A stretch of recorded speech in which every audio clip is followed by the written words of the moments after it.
কোনটা গাছে আছে? একদম আম গাছ, আম দেখছেন? একদম আম। তবে এ বিষয় নিশ্চিত যে এই আমগুলো এই জায়গায় গ্রাম এলাকায় আছে দেখা ভালো আছে, মানে কেউ ছিটতেছে না।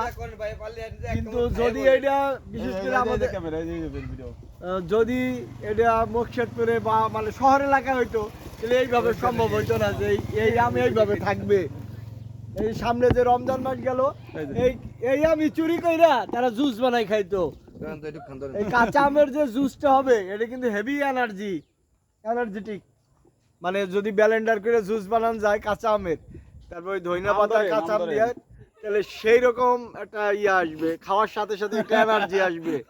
আপনারা পরীক্ষা করে দেখতে পারেন। একদম দেখেন, একদম হাতের কাছে আম। এই যে আম। তবে আমি ভদ্রলোক দেখে সিঁড়ি নেই, অন্য একজনের সিঁড়ি আমার একটু দিচ্ছে, এই যে সেটা আমি খাচ্ছি। Thank you. গ্রামের পরিবেশ সত্যি অনেক সুন্দর। এই যে আমাকে মাসুদ ভাই, সেও দুইটা আম গাছ আম ছেড়েন, এই দেখেন কত সুন্দর আম, দেখেন কত সুন্দর গ্রামের প্রকৃতি পরিবেশ। আমরা আসলাম আজকে হলো বেদগ্রাম। আমরা একটা ওই যে মেলায় আসলাম, দেখছেন আম গাছ কত নিচে আম, তাও কত বড় বড় আম। চলেন চলেন চলেন চলেন।